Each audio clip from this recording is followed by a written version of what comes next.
ओम श्री गणेशाय नमः। श्री शिव महापुराणे द्वितीयायां रुद्र संहितायां पंचमे युद्ध खंडे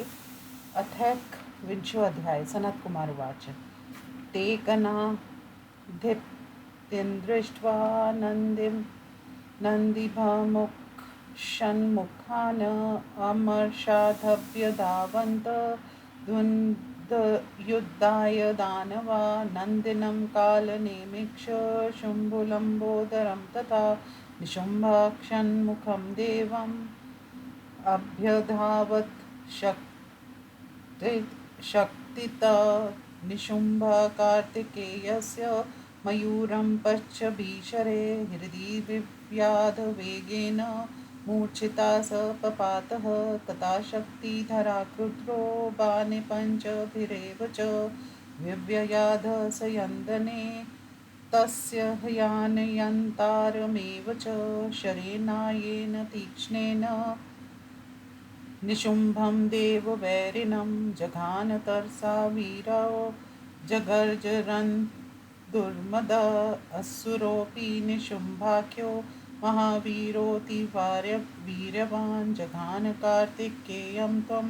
गर्जतं स्वेषु नारणे तथा शक्तिं कार्तिकेयो यावज्जग्रारोषता तावन्निशुम्भो वेगेन स्वशक्त्या तं पातयत् एवं बभूव तत्रैव कार्तिकेय निशुम्भयोः आहवो हि महान्वयाः स वीरशब्दं प्रगर्जतो ततो नन्दीशरो बाणे कालनेमिमवध्यत् सप्तभिक्षहयान्केन्तु रथं सारथिमाञ्छिन्नत् कालनेमिक्षसङ्क्रुद्धो धनुषिच्छेदनन्दिना स्वशरासन्निर्मुक्ते महत्तीक्ष्णे शिलीमुखे अथ नन्दीक्षरो वीरा कालनेमिमासुरं तं पास्य च शूलेन वक्षस्यभ्यहनदृढं सशूलभिनहृद्यो हताक्षो हतसारथि अद्रिशिखरमुत्पाटं च नन्दिनं संताडयत् अथ शुम्भो गणेशक्ष रथमूषकवाहनो युध्यमानो शर्व्राते परस्परं विध्यताम गणेशस्तु तदा शुम्भं हृदि व्याधपत्रिणा सारथिं च त्रिभिर्बाणे पातयामास भूतले ततोऽतिक्रुद्र शुम्भो सीबाणवृष्टचाकनाधिपम् मूषकं च त्रिभिर्विदध्वा ननाद जलदस्वना मूषकाशरभिन्नागं क्ष चालदृढवेदना लम्बोदरश्रापतित्ता पदातिर्भवत्तस्यै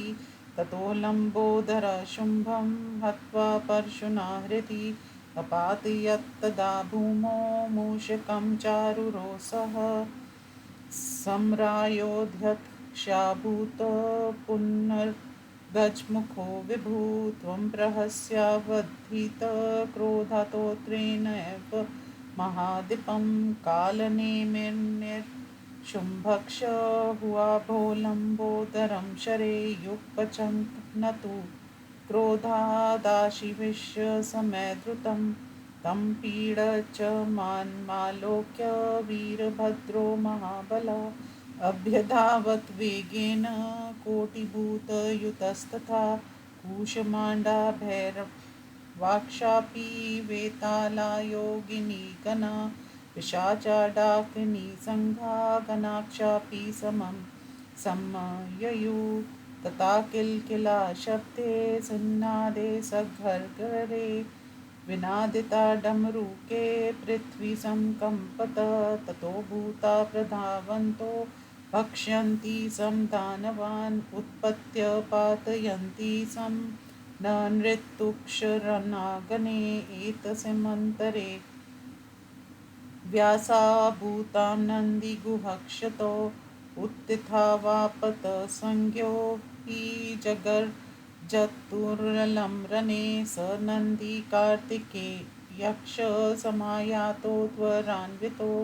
जघ्नतुक्षरणे दैत्यान् अन्निरन्तर्शर्व्रजे क्षिणैर्भिर्नेहर्तैर्दैत्यपातितैर्भक्षितैस्तथा व्याकुला सा भवत्सेना विष्णुवदना तदा एवं नन्दी कार्तिकेयो विकटाक्ष प्रतापवान् वीरभद्रो गणाक्षान्य जगर्जुसमरेधिकं निशुम्भ शुम्भो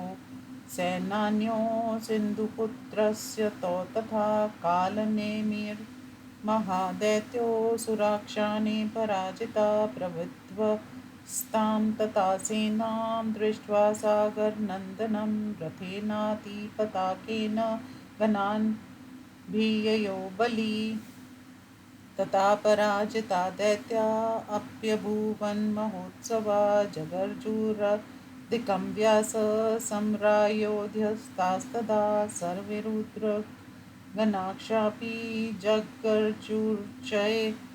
शालिना नन्दिकार्तिकदन्त्या यस्य वीरभद्रादिका मुने हसत्यक्षरत् संवाद शङ्खभेरीरवस्तथा अभवत्सन्नादक्ष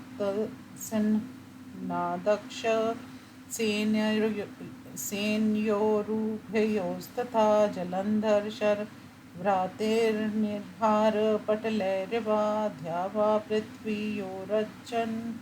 अमन्तरं सम्पद्यता शैलन्दी पञ्चभी विद्ध्वा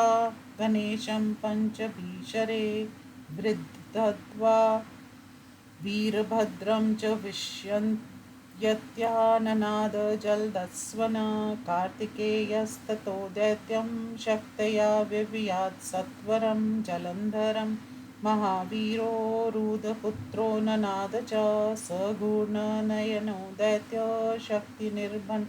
देहका पपात भूमौ त्वरितमुत्तिष्ठन् महाबला तथा क्रोध परितात्मा कार्तिकेयं जलन्धरा गदया ताडयामास हृदये दैत्यपुङ्गवा गदाप्रभावं सफलं दर्शयञ्चक्रात्मजा विधिदत्तवराद्व्यास